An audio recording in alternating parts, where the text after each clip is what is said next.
t'es encore là? Bon bah viens voir ce que donne Async Await.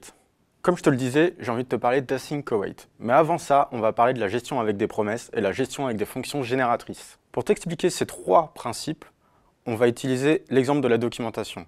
Comme quoi on ne va pas chercher bien loin. Sauf que nous, on va animer Jon Snow. Il va trotter à chaque étape et dire quelque chose. Et on va rajouter une erreur. Il va tomber à la troisième étape. I don't even know who my mother was.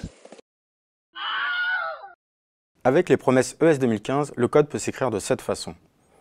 On initialise un code retour, c'est le code qui nous dira quelle est la dernière citation connue de John avant qu'il ne tombe de cheval. On doit initialiser une promesse vide pour commencer la boucle. Puis, pour chaque animation, on stocke la dernière citation au succès, c'est-à-dire la précédente. On attend que la précédente animation soit terminée et on chaîne l'animation suivante. Toutes nos animations sont chaînées, on peut retourner cette chaîne.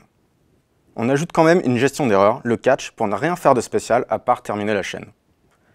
Quand la chaîne se termine, s'il n'y a pas de citation, c'est qu'il y a une erreur. Donc on retourne la dernière citation connue. Et bah voyons voir ce que ça donne. I don't even know who my mother was.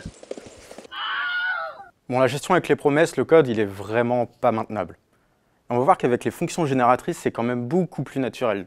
Parce que déjà, nos animations, on peut les traiter comme des événements synchrones. Et ça, c'est grâce au mot-clé yield. Regardons attentivement le code métier dans un premier temps.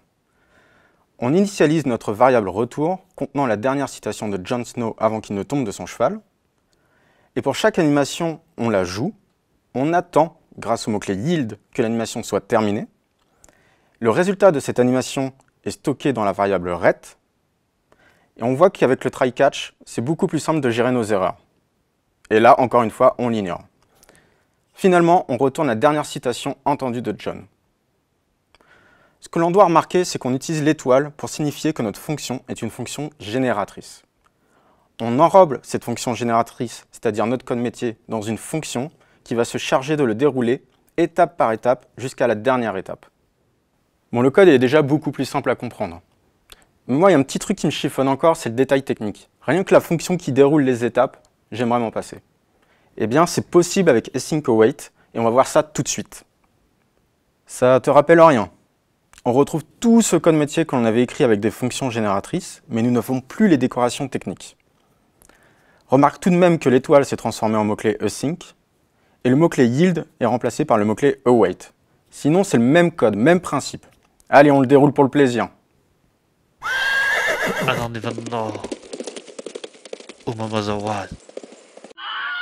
Donc on l'a vu, Async Await, c'est très simple, parce qu'on code comme si on codait en synchrone. Il faut juste penser au mot-clé await avant d'appeler une fonction asynchrone, et entourer par le mot-clé async la fonction qui utilise les await. C'est easy peasy. Cette fonctionnalité elle est déjà considérée comme stable, d'ailleurs elle est embarquée dans ES 2017. A noter que son champion c'est Brian Terson qui travaille sur Chakra, le moteur Edge, et vous pouvez l'utiliser, moi je l'utilise déjà, dans Node.js.